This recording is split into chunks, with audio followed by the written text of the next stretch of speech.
Halo, apa kabar kalian semua? Akhirnya ponsel yang kita tunggu-tunggu dari Poco Indonesia udah hadir di studio kita ini. Apalagi kalau bukan Poco X5 5G. Ya sebenarnya bukan ponsel ini doang sih yang kita tunggu, karena kita kemarin waktu flash sale itu sempat order dua jenis produknya, yaitu Poco X5 dan juga Poco X5 Pro 5G. Sorry, bukan Poco X5 tapi Poco X6 dan juga Poco X6 Pro 5G. Oke, jadi gak perlu berlama-lama karena saya sendiri udah gak sabar pengen cepetan unboxing ponsel dari Poco X6 5G ini. Langsung aja kita berpindah ke meja unboxing. Oke, ini buat ponsel yang kita tunggu-tunggu, yaitu Poco X6 5G. Dan buat tampilan boxnya sama persis dengan ponsel dari Poco series lainnya, pakai warna dasar hitam, kemudian ada perpaduan warna kuning buat brandingnya. Dan di bagian belakang, mari kita lihat sama-sama. Nah, ini ada beberapa poin penjualan atau lebih tepatnya spek unggulan, dan ini yang kita review adalah buat varian warna putihnya. Dan kemarin tuh yang launching di Indonesia cuman varian tertingginya doang ya yang ada di Indonesia, baik buat varian Pro ataupun buat varian regulernya. Langsung aja kita lihat apa aja isi dalam paket penjualannya.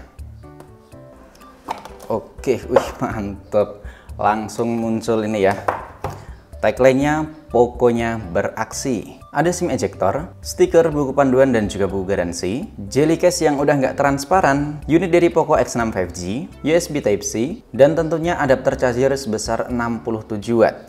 Nah, oke, jadi ini buat isi dalam paket penjualannya, kita beresin terlebih dahulu. Oke, buat ponselnya mari kita lepas terlebih dahulu plastiknya.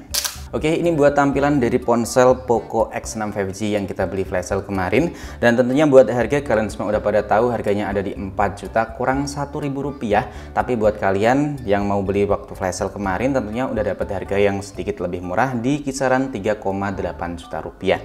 Nah, ini warna yang kita pilih adalah warna putih. Kemudian ada warna satu lagi, kalau nggak salah sih warna hitam. Dan emang yang saya suka atau yang saya pilih itu buat warna putihnya. Dan kesan pertama saya lihat body dari Poco X6 5G ini menurutku bagus banget, karena saya sendiri tipikal orang yang suka dengan kombinasi warna atau lebih tepatnya pakai dual tone warna kayak gini ya, meskipun nanti ujung-ujungnya bakal ditutupin pakai soft case ataupun hard case. Dan kita coba kasih soft case nya.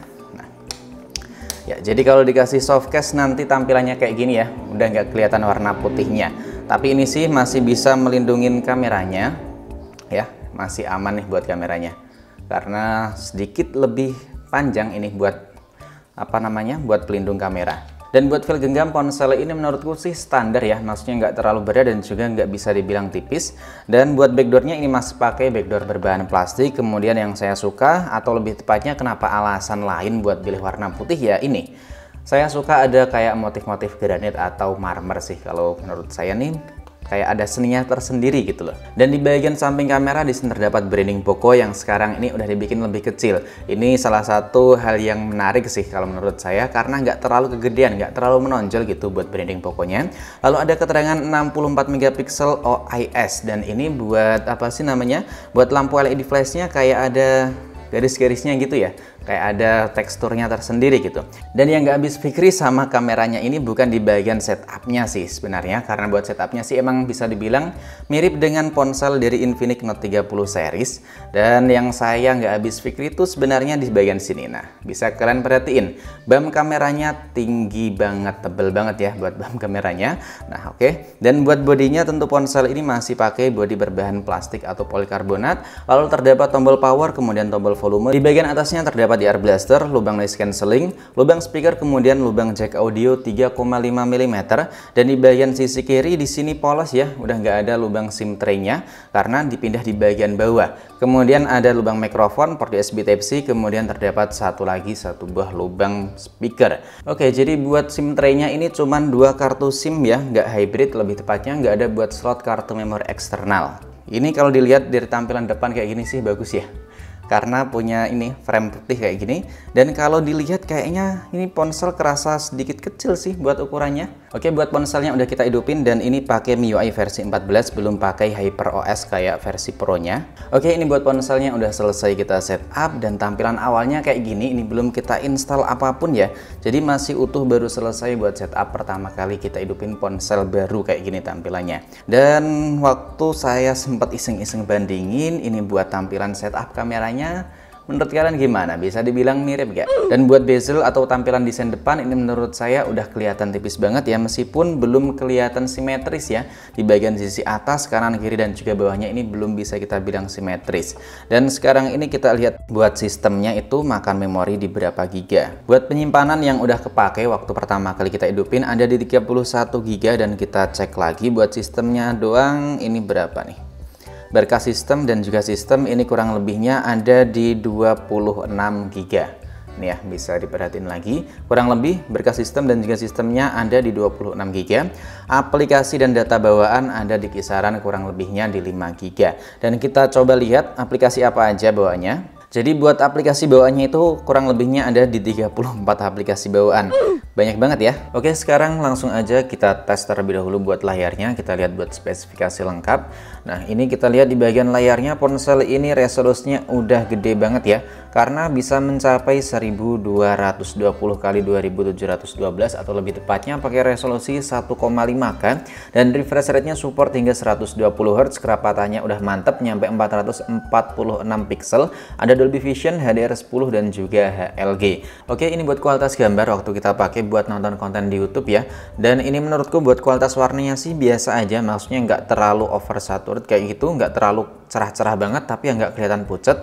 Tapi bisa dibilang buat kualitas warnanya itu biasa aja. Tapi untungnya di sini kalian bisa setting terlebih dahulu buat warna sesuai dengan selera kalian. Dan kita cek terlebih dahulu buat resolusi pemutaran bisa mentok nyampe berapa. Nah, ini buat pemutarannya bisa nyampe 2160p 60 fps. Tapi belum support dengan konten HDR. Sekarang mari kita dengerin sama-sama buat kualitas audionya.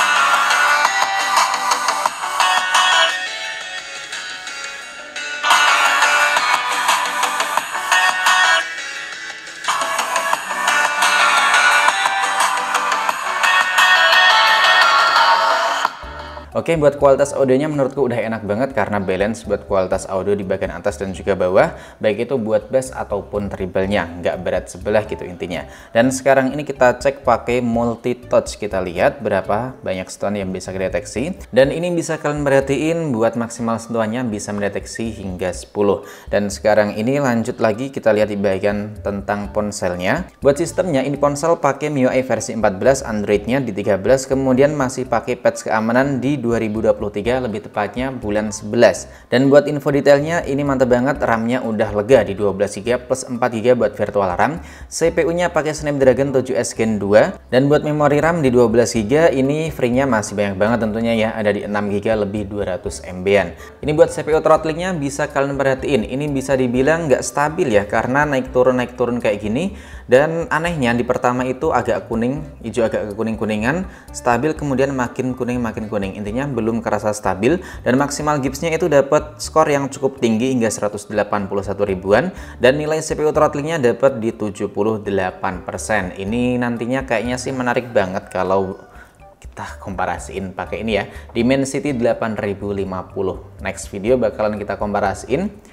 Jadi kalian aktifin aja deh buat itu ya, notifikasinya biar gak ketinggalan. Nah, Antutunya ini tergolong mantap banget, dapat skor Antutu di 557 ribuan poin. Dan sekarang ini mari kita lihat buat sensor yang dimilikinya. Bentar, yang pertama kita lihat ya, di sini buat NFC tentunya udah ada Dolby Atmos juga.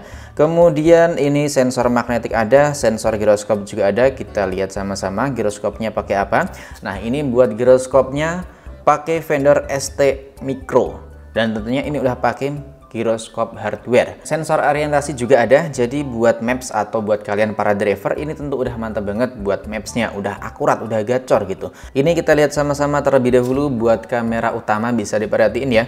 Ini kamera utama pakai OV64B40 sebesar 64 megapiksel. Kamera selfie-nya OV16A1Q sebesar 16 megapiksel. Kemudian kamera ultrawide-nya 8 megapiksel pakai Sony IMX355. Kemudian ada kamera makro atau kamera depth sensor ya, 2 megapiksel dari OmniVision. Oke, sekarang ini kita lihat aja buat menu dari kamera Poco X6 5G. Buat menunya seperti apa, kita lihat dari bagian paling samping. Nah, ini ada mode Pro nih, mantap ya. Mode Pro ada ultrawide-nya juga loh, keren. Mantap ya. Ada buat kamera ultrawide, kemudian kamera wide, dan ini buat kamera perekaman video udah support buat perekaman pro loh guys. Mantap ya. Bisa perekaman pro dan juga buat kamera depan. Kamera depan oh nggak bisa ternyata. Ini buat kamera pro dan ini buat perekaman video pro. Keren banget nih. Di bagian video ini bisa rekam di 0,6 atau lebih tepatnya kamera ultrawide dan 2 kali optical zoom ya. Kita coba berpindah. Oh ini cuman 1080 30 fps doang ternyata. Dan di bagian foto ada kamera ultrawide 0,6 dan bisa 4 kali optical zoom. Biasanya kan cuman 2 kali optical zoom, ini bisa nyampe 4 kali optical zoom. Kita lihat lagi di bagian menunya ada mode HDR kayak gini. Watermarknya kita lihat apakah ada opsi kayak ponsel-ponsel sekarang. Oh ya, ada opsi seperti ponsel-ponsel sekarang ini. Bentar, kita tes buat foto ini ya. Calon kompetitor, lebih tepatnya bakal kita komparasiin. Nah, ini berbeda ya, biasanya kan warnanya putih, kalau ini warnanya hitam bingkai fotonya. Kemudian ada mode potret, ini buat bukaannya bisa nyampe berapa nih? F1. Kemudian ada mode malam, bisa kamera ultrawide juga, dan di bagian menu lainnya ini ada panorama, film pendek 64 megapiksel. Slow-mo-nya kita lihat terlebih dahulu, slow-mo bisa mentok nyampe, oh cuman 240, kalau di 1080 mentoknya cuman di 120. Selanjutnya buat nemenin kita, ponsel ini udah dibekali dengan baterai gede di 5000 mAh. Pengisiannya tentu udah sangat ngebut banget ya, karena dalam paket penjualan kita dapat pengisian di 67 Watt. Tentu ini udah sangat ngebut banget. Oke, jadi gimana nih menurut kalian dengan unboxing Poco X6 5G ini? Dan nantinya kita tentu bakalan bikin konten gaming test di ponsel Poco X6 5G, kemudian pengalaman penggunaan, dan nantinya bakal kita komparasiin dengan Infinix GT 10 Pro. Harganya sih emang sedikit berbeda ya, selisih 300-an kalau kita lihatnya dari pertama kali launching. Dan kalian juga yang mau request bisa drop aja di kolom komentar. Oke, buat video kali ini kayaknya udah cukup sampai di sini dulu ya buat video unboxingnya. Jangan lupa dukung saya dengan subscribe channel ini, tekan like jika kalian suka, dan tinggalkan juga jejak kalian di kolom komentar. Sampai di sini dulu, sampai jumpa lagi di video selanjutnya.